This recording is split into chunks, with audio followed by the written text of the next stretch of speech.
গাজায় ইসরায়েলি আগ্রাসনের ভয়াবহতা কমার কোনো লক্ষণই নেই। শুক্রবারও মুহুর্মুহু বিমান হামলায় কেঁপে ওঠে উপত্যকার উত্তরাঞ্চলীয় হালিমা আল সাদিয়াহ স্কুল। সেখানে আশ্রয় নিয়েছিলেন সব হারিয়ে নিঃস্ব ফিলিস্তিনিরা। এ হামলায় প্রাণ হারান অনেকে। এদিন মধ্য গাজার নুসাইরাত শরণার্থী শিবিরেও আবারও হামলা চালায় ইসরায়েলি বর্বর বাহিনী। জাতিসংঘ বলছে, গেল 4 দিনে আইডিএফের হামলায় প্রাণ হারিয়েছেন 110 ফিলিস্তিনি।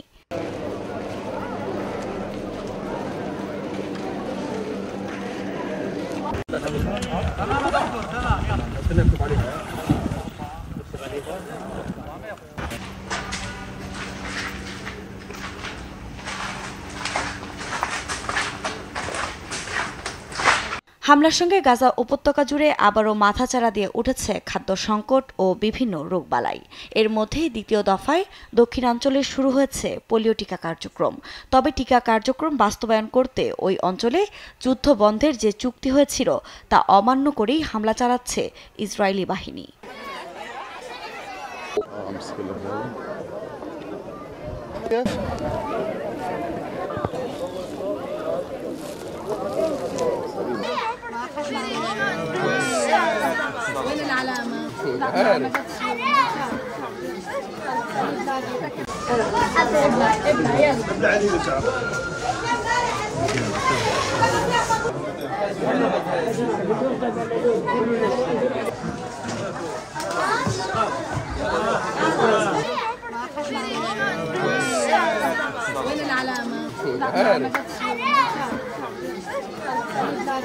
তবে অধিকৃত পশ্চিম তীরে ইসরায়েলি বাহিনীর গুলিতে এক মার্কিন নাগরিক নিহতের ঘটনায় আন্তর্জাতিক রাজনৈতিক অঙ্গনে চলছে আলোচনা।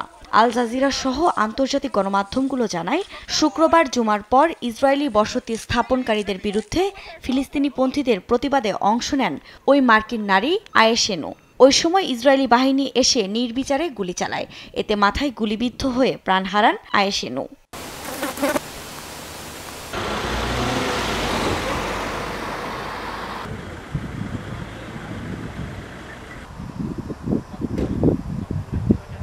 এই ঘটনায় এরই মধ্যে নেতানিয়াহুর সরকারকে দায়ী করেছে তুরস্কের পররাষ্ট্র মন্ত্রণালয়।